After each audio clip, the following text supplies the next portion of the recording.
दुआ मांगने की अलहदा से रात को। हुजूर ने फरमाया जो फ़र्ज़ नमाज के बाद दुआ मांगे अल्लाह उसकी कबूल कर लेता है। नबी पाक सल्लल्लाहु ताला अलैहि वसल्लम ने फरमाया अल्लाह मुसाफिर की दुआ कबूल फरमाता है। हुजूर ने फरमाया अल्लाह मजलूम की दुआ कबूल फरमाता है। हुजूर ने फरमाया बीमार से दुआ कराओ अल्लाह उसकी दुआ कबूल फरमाता है। मेरे नबी पाक ने फरमाया माँ बाप जब भी औलाद के लिए हाथ उठाएं, वैसे तो बुल्ले शाह तू आसमानी उड़दियां ही फड़ दें, जेड़ा घर बैठा उन्होंने बड़ेया ही नहीं। हुजूर फरमाने लगे माँ बाप जब भी औलाद के लिए दुआ फरमाएं अल्लाह उनकी दुआ को कबूल करता है।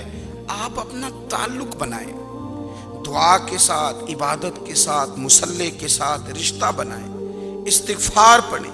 सलाहुद्दीन अय्यूबी सलेबी जंगों में थे, रात को मस्जिद अक्सा में नमाज पढ़ी तो परेशान थे। एक बुजुर्ग से मुलाकात हुई तो वो कहने लगे कि आप बड़े परेशान हैं। कहने लगे हुजूर परेशान इसलिए हूँ कि पहले ही मुसलमान कमज़ोर है, अब मैंने सुना है दुश्मन का एक बहरी बेड़ा वो जंगी सामान से भरा हुआ आ रहा है, तो अब उनके पास और तलवारें और नेज़े आ जाएंगे, मुसलमानों के पास पहले ही वसाइल की कमी है, परेशान हो किस तरह करके मुकाबला करेंगे। ये बात कहते ही सलाहुद्दीन अय्यूबी ने बुजुर्गों से कहा हुजूर आप भी दुआ करना, दुआ की बड़ी ताकत है। मेरे नबी पाक ने फरमाया दुआ मोमिन का हथियार है, दुआ मोमिन का। हुजूर ने फरमाया तकदीर को सिवाय दुआ के कोई चीज नहीं बदल सकती। दुआ मोमिन का हथियार है, ये काफिर के पास कोई नहीं, ये हथियार है मोमिन का। अल्लाह करे आपको समझ आए, फिर सुने कई बार कह चुका हूं, ये हथियार है। काफिर के मुकाबले में जो तेरे पास सबसे बड़ा हथियार है वो दुआ है। दुआएं करानी छोड़ दी, करनी छोड़ दी, लेनी छोड़ दी। हजरत सैयदना अनस बिन मालिक रदी अल्लाह तआला अन्हु फरमाया करते थे मैंने वो रंग देखा है जब हुजूर दुआ मांगते थे और हुजूर की मुकद्दस आंखों में आंसू भी साथ ही बहा करते थे, मैंने वो अंदाज देखा। तो सलाहुद्दीन अय्यूबी बुजुर्ग से कहने लगे आप भी दुआ कीजिए, और खुद रोने लगे और सर सजदे में रख के रोने लगे और इशा से लेकर फजर तक रोए, खूब रोए।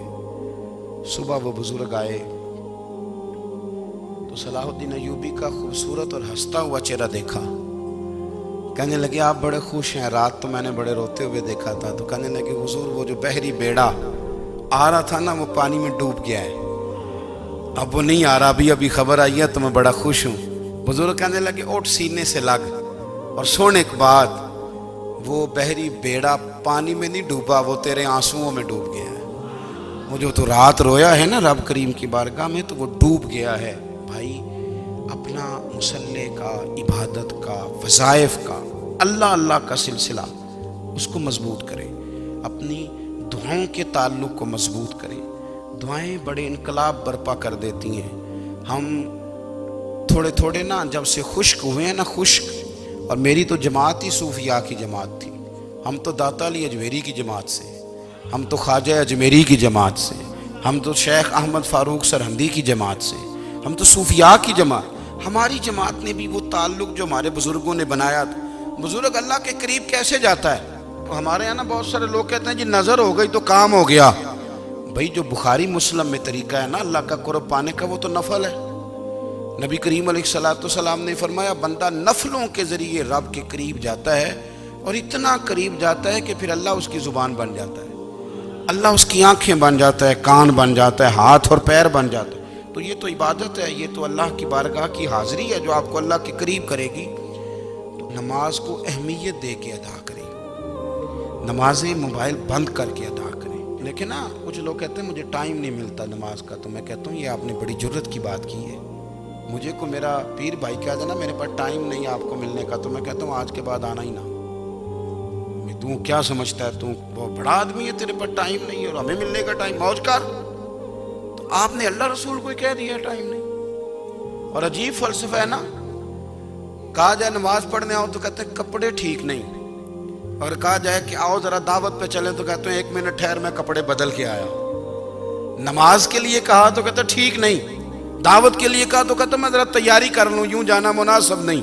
ये मामला ठीक नहीं। रब तो फरमाता है कि जब तू मस्जिद में आ तो जीनत इख्तियार करके आ, खूब ज़ौक़ से दुआ मांगे, खूब शौक़ से नमाज पढ़े, खूब इस्तिगफार का मिजाज बनाएं। आप लोगों के बीच रह के सुख हासिल करना चाहते हैं, लेकिन आपको पता है कई कई महीने गारे हिरा में रहना भी मदीने वाले महबूब का तरीका है। हर साल एतिकाफ बैठना अलग से, ये भी हुजूर का तरीका है। मस्जिद नबी के अंदर दरवाज़ा खुलता था नबी करीम का, पर घर के अंदर नफल पढ़े नबी पाक। और हुजूर फरमाते कुछ नफल नमाज घर में भी पढ़ा करो, घर को कब्रिस्तान ना बनाओ।